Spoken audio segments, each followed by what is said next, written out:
Hi, welcome to my podcast of surviving life's traumas and dramas. These beautiful ladies are my family. Together, we are opening up our lives and experiences of our traumas and dramas in hopes it will provide you a place of comfort and encouragement with zero drama. Just real conversations of our journeys so you never have to feel alone on yours. Quick disclaimer though, we are not licensed professionals. To talk about how it's okay to not be okay. And with that, October of last year, we lost my brother in an accident. I'm gonna try to get through this without bawling my eyes out. And because of that accident, it brought us all really close together pretty quickly. But his loss is why we're all sitting here. And I wanted to dedicate this episode to him because he wanted to be a podcaster. He wanted to do this, and this is us grabbing his dream and running with it because he can't. So, with that being said, it's okay to not be okay. It's okay to be broken. It's okay to be devastated. It's okay to be hurting. It's okay to be grieving. It's okay to be lost. It's okay. And something me and my family have had to go through is trying to figure out how to move forward and not being okay. How to move forward without my brother, my younger brother. How to move forward as a family. How to move forward individually.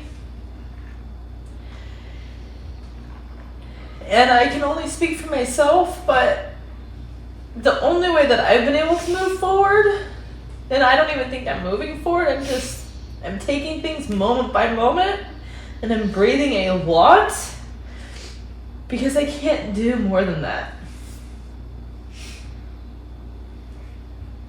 Let's talk about that.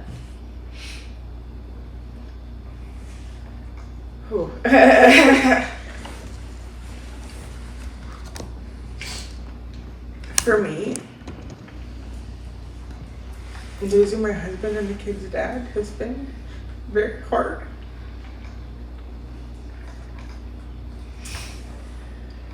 I am normally one that likes to just shut down and not feel when things get hard.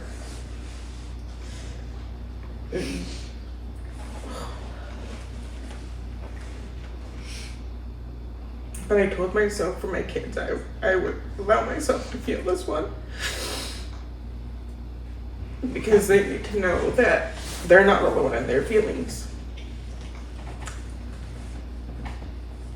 But society has really sucked.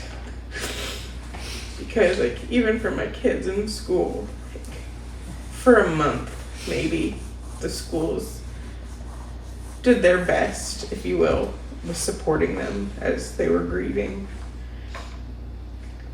But even my 12-year-old son told me the other day, he's like, after November, schools don't offer him any support now. The counselor doesn't reach out, nothing. It's like 1 month after losing your dad, that's not enough support.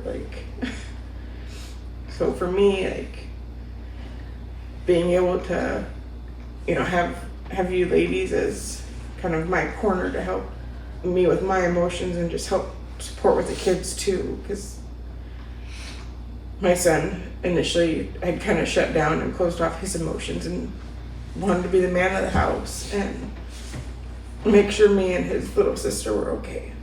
And that obviously worried me a lot because I didn't want my 12-year-old, falling into a depression or whatever. That's a lot of stress for a young kid.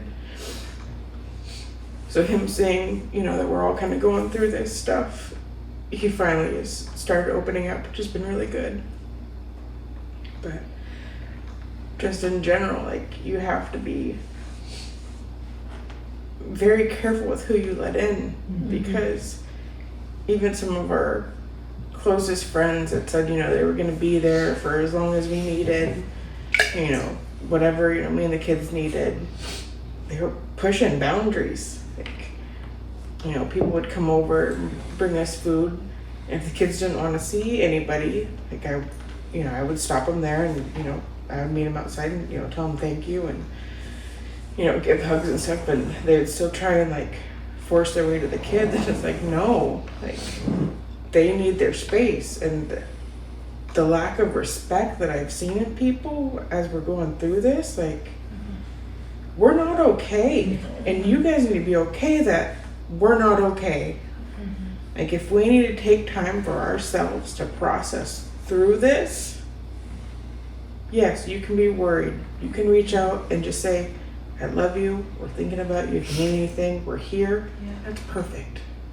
But don't make us feel bad for coming together as a family, sheltering ourselves for a little bit, because right now, like,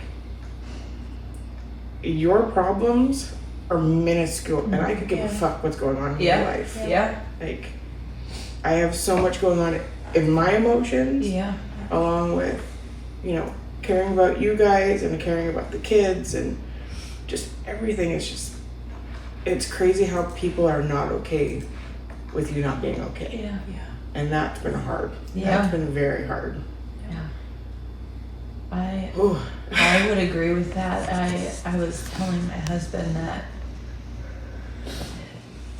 I'm grieving my brother. Having people not respect that I'm not okay. People not respect that I can't be their strength right now, that I can't fix that. That I can't fix certain things for them, or can't be there for them in certain ways. And then they get mad at me for taking time that I need to not be okay, that I need to be broken, that I need to cocoon. It's added to the grief, and it's almost become unbearable, because it makes me feel like I don't matter. And it's not okay. And it's not okay that people don't understand that. People don't understand that it's okay to be broken, even if it doesn't have to do with the grief or loss. It's okay. But that people don't respect that.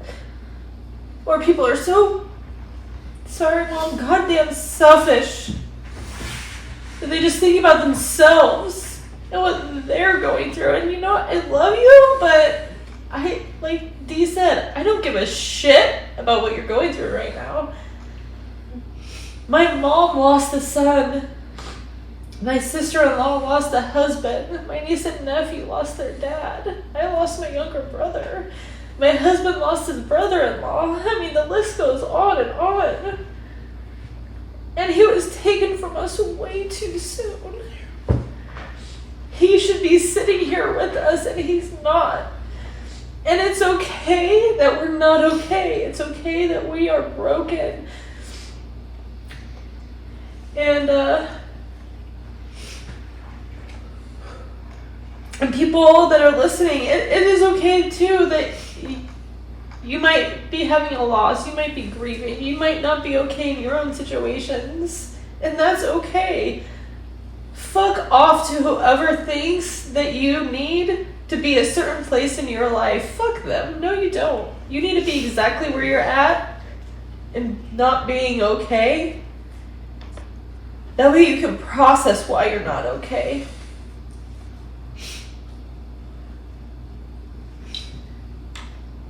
I mean, I think it's just not being okay right now. Like, obviously our main focus is we're not okay because we're grieving. Yes. Like, I've struggled a lot with anxiety and depression throughout my life. And the best thing anybody could do is just to let me know that they were there. Yeah.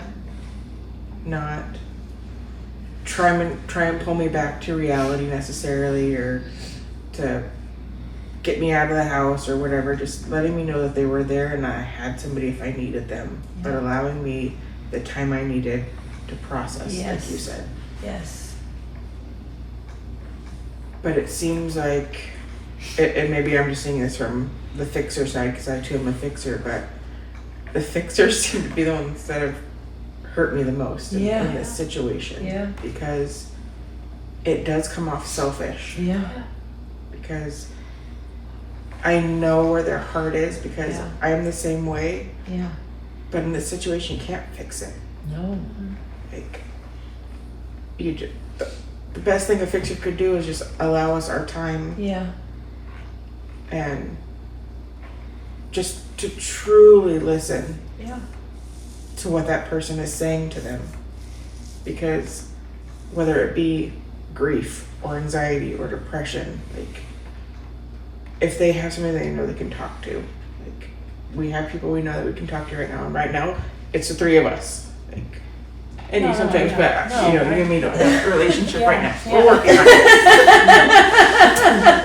But with that, like, I know I can be 100% vulnerable with you guys. There are other people that have reached out. I can't be 100% with them right now. Like, I don't feel comfortable with that emotionally because they don't know how I'm feeling. You guys have feelings very similar to mine. Obviously, you know, he was your son and he was your brother, so they're a little bit different in the loss. But we spent the majority of the time with him, more than anybody else did. So for somebody else to come in and want to try and fix it, they need to listen to us and our feelings, because they don't understand how we're feeling. Right. And when they're coming in trying to tell us or lead us to do something or pull us out of a situation, it honestly hurts more. Yeah. Well, and you know, with that, I am so incredibly grateful that not everybody understands this pain. Because this pain is unbearable at times. And I'm so glad that they don't understand. But like you were saying, to please understand that you can't fix this, and to allow us to not be okay within that,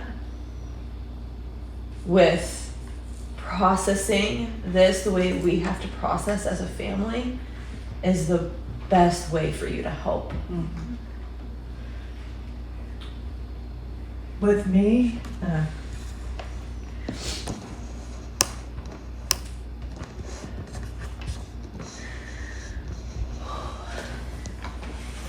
My big thing is my grandkids.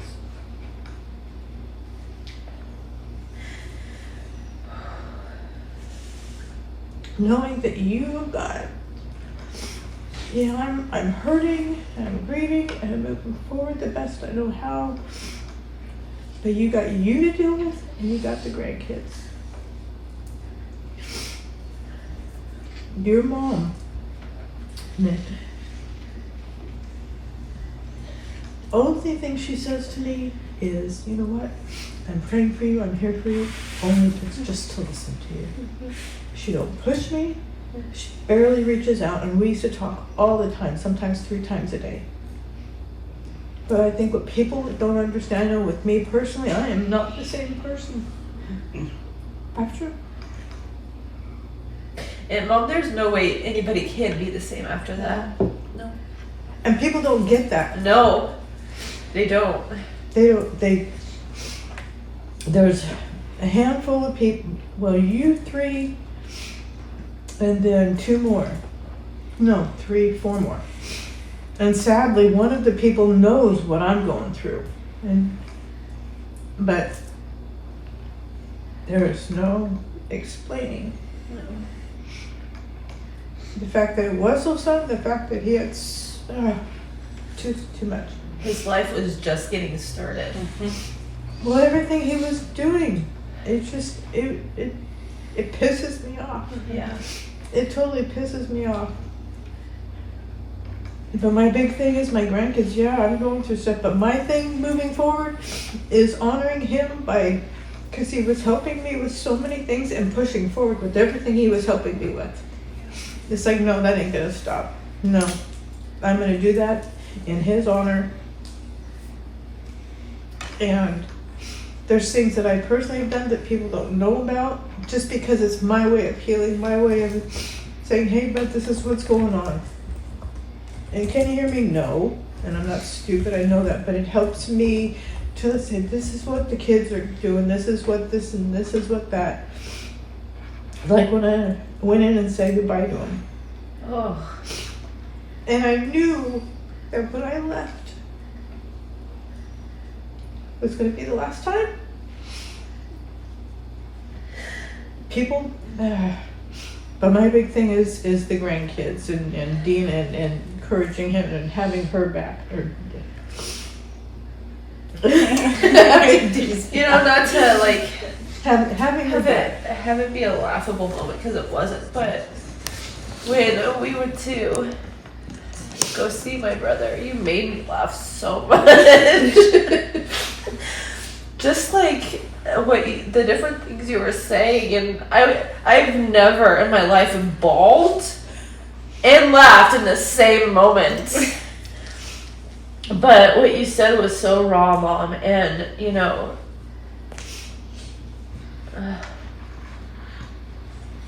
seeing you being so heartbroken.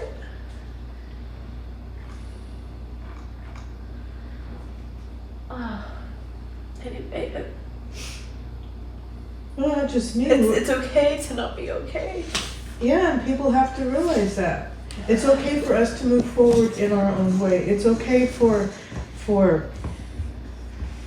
like Dad said and like Leanne said, no one mourns. No one could tell you how to mourn. Yeah. No one could tell you the process. No one could tell you get over it. Yeah, no, there No, is no getting over People it. try to. Oh, all the time. It's like, you know what? Go screw yourself. Yeah. No, you don't know the pain I'm going through. My family's going through. Yeah. My grandkids. Yeah. You know, it just all the things I think about, and I think it's because I've been there, so I know I can, and I told. You know, the day of his celebration of life and the day that we saw my brother, I think that I needed at least to see my brother in the celebration of life, because my mind always goes back to that. Because it's still so hard for me to fathom that he's not here. It's so hard for me to fathom that he's not gonna come through those doors and, you know, give us all a hug and, you know, have a smile on his face and, Just laugh. and you know, always be laughing and talking to everybody. And it's so hard to fathom that he's not here anymore. And so even though it was really hard to be in that room, even though it was really hard to be at his celebration of life, I'm so grateful that I got to be in that room with you, Mom. One, to make sure that you didn't faint again, just saying. Yeah. But because I wouldn't have believed that it's real, because it still doesn't feel real. No, it don't. We know it is, but it don't feel that way. Yeah, well, and I think a big part of it is we don't want it to be. But honestly, I think that that's a good thing, because that is how we are keeping him alive in our lives. Yeah. You know, I know that he's gone, and it's hard to fathom, but I'm glad that we are doing what we're doing, because we are honoring him right now. Yes, we are. He would love this. And I think it's a good thing that the kids, because they see me well up in tears when I talk about Daddy, and they know that I'm hurting, and maybe it's a way that it's okay to hurt, it's okay to cry, it's okay to, Not be okay. you know, it's okay. Yeah. You know, Yeah. to be mad. Yeah. It's all okay. It's you know, it just Yeah. It's okay, and it's what we do with that yeah. pain.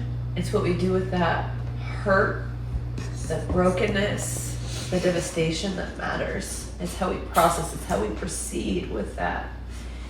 It's okay, but it's also okay with how you go about it too. You know, it's interesting. I'm not saying that right, but I think that you guys understand what I'm saying. When we were at the grotto and we were listening to those people sing, and Dad and I walked out, and he said, I could just picture Joe singing, and then I picture him saying, oh, they're off key. They're off key. That's my brother. They're off key. It's like, yeah. Just, yeah. He just, I think it's not to minimize anybody's loss but the fact that he was starting the business. He was just the place he was where he was working and how he was promoted and just his celebration of life. And Nancy told me that there was, because she goes to that church, says Tammy, because I was talking to her the other day. I said, it's like 150. She goes, no, Tammy, there was over 200 people there because this is what it holds, and it was almost full. Yeah. And just the fact that so many people showed up Yeah. told a lot about Joseph. Well, and you know, I don't know about any of you, but I've never been to a celebration of life, funeral, nothing, that at the end of it, because of how much he meant to everybody, he got a standing ovation. Yeah. That speaks so loudly into who he is, into how loved he is. And his kids are going to be the same thing because his wife is going to see to it. Yeah. You know, we're going to see to it. They're good kids. They have so much of their dad, between their dad and their mom. Oh my gosh.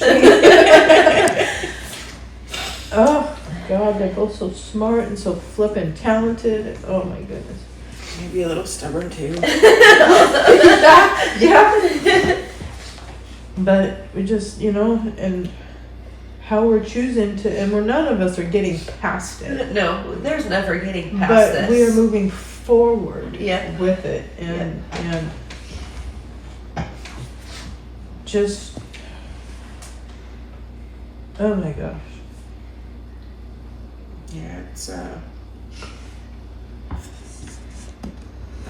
don't know. It's not that it's weird. It's hard for me to see. 'Cause it's so important to the kids. But we had Joe cremated. And we have his urn at our house. And with him passing in October, we had Halloween, Thanksgiving, Christmas, New Year's, all like right back to back. But having his urn and his ashes at the house, and the kids picked out his urn. Miles brought Joe to the Christmas tree, so he was there for Christmas presents. They've had little campouts in the living room, and they'll bring him in there with him. We have a picture of him up on our wall that he is looking over at us in the family room on the couch. So he's always there with us. And I think the hardest thing for at least me and the kids is the fact that he passed away when he was on vacation. And just not having him come home. It still feels a lot of times that he just extended his vacation a little bit longer. And God, how much I wish that was true. But the kids and I have, you know, we talk a lot about Daddy and just how we're feeling and, you know, how we're trying to cope and process our emotions and what we want to do to honor him. And, you know, things that we're kind of dreading, because obviously there's still a lot of dread, you know, doing different things without him there. and I think it's been good, but it's hard. You know, my son, he might hate me for bringing this up, but he's started going through puberty pretty heavily, you know, during this time as well. So there's been days where he feels like he's going crazy.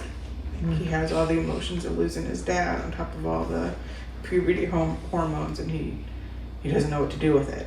You know, he'll get really angry and really sad, and then he just wants to collapse, or he wants to murder a cat because it was attacking one of the other ones. He's feeling, you know, overly protective, and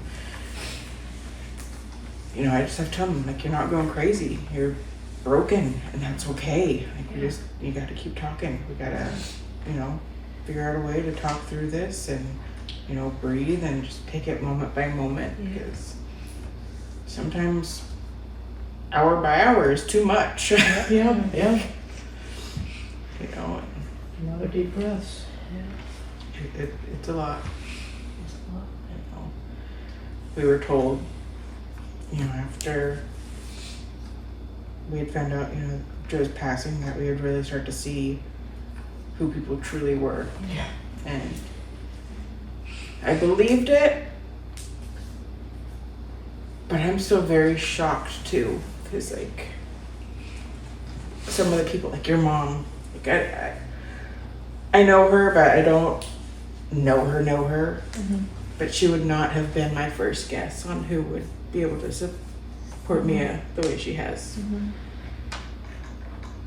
But the fact that she has really been a good support kind of blew my mind, because and I've told her that too. Like, I think it was Christmas time. You know, I went and gave her a hug and told her, you know, how much that means to me, because like she's always been super emotional. So the fact that she's kind of taken a step back and controlled her emotions, like I know that can't be easy for her, and I respect that so much. Yeah. Because that speaks volumes about how much she loves you. Yeah.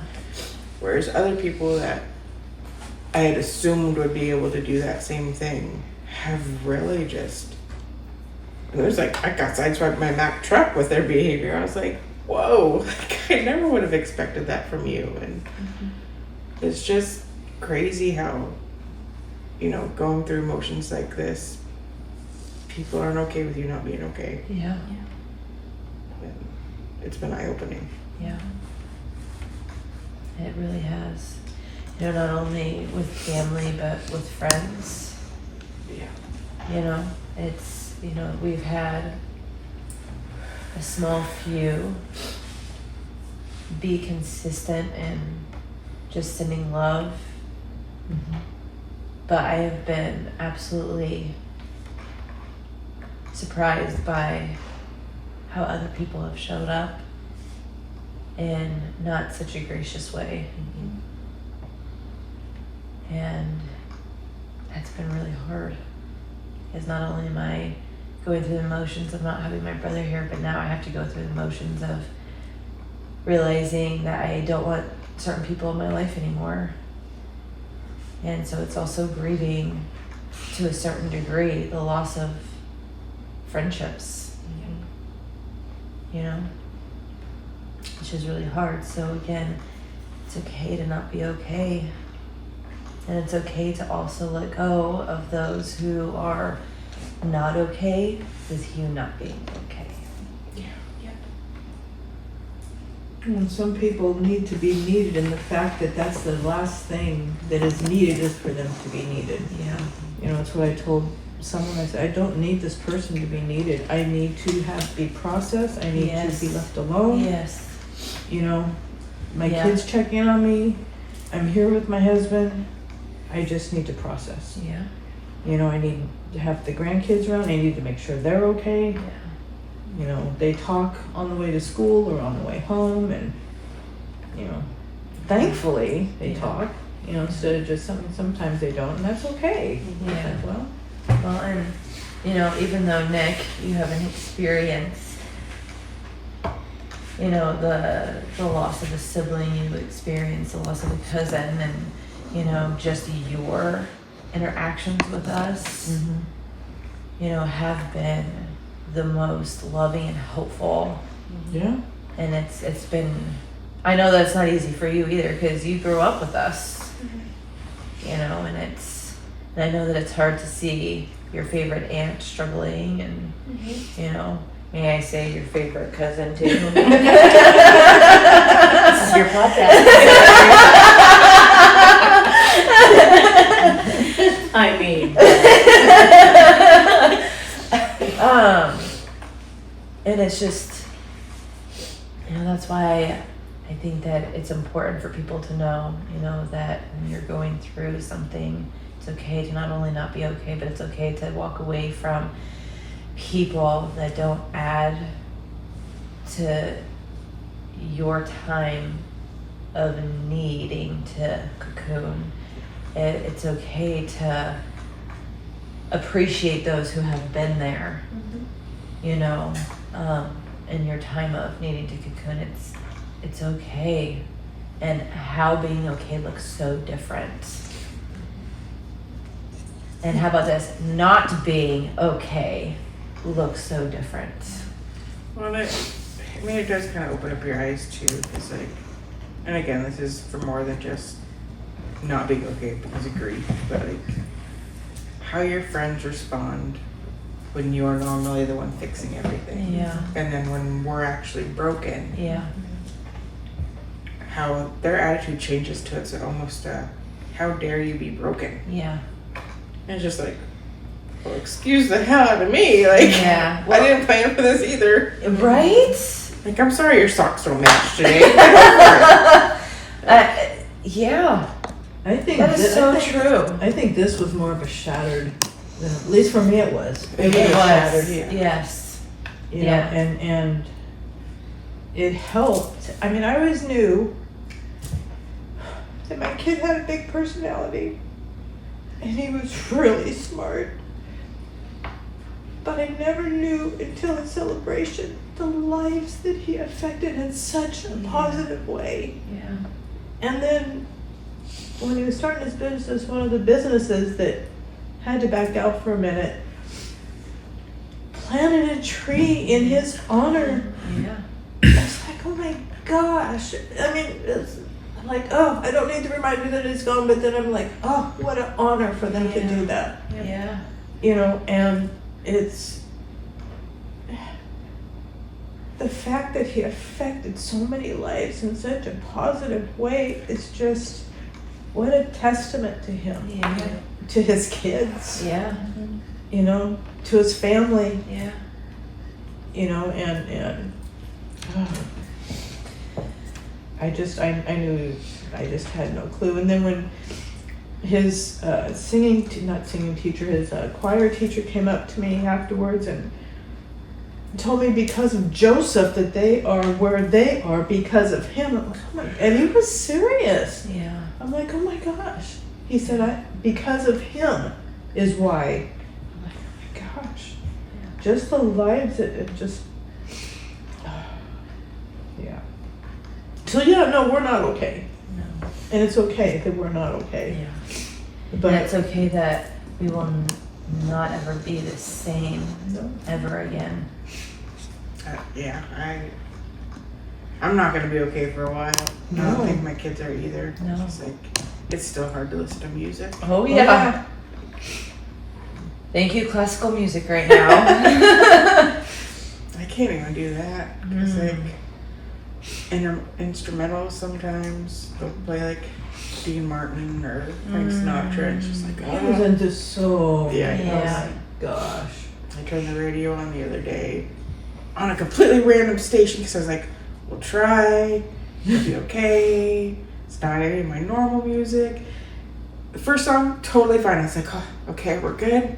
Second song, Red Hot Chili Peppers, which is like a song that he was super into when we first started dating. I was like, damn it. Turned off the radio. Just like, ugh. But like, Maddie's birthday in November, like him not being there, Yeah. starting off, you know, the happy birthday song. Like, ugh. Like, that was hard. Yeah. That was hard. Done pushing forward. I'm using the hurt and the anger of the cause of the accident to push forward. It's like, no. Because took me a month to get back to the gym. It's like, I'm not going to be on my butt for very long. Might be crying for a long time, Oh yeah. but I'm not going to. And that was my first way of getting back up, was getting to the gym. And then, I was taking the kids, just like, no, those babies need me. I didn't have grandparents at all when my mother passed. And I'm just like, no, I'm going to do everything in my power to make sure I'm every bit a part of their life and cover mama's back and, just like, no, They're going to have everything I didn't have. And that's what pissed me off too. Like, yeah. Anyway. Well, with that, we love you, brother. Oh. Miss you and not moving forward without you. You're coming with us.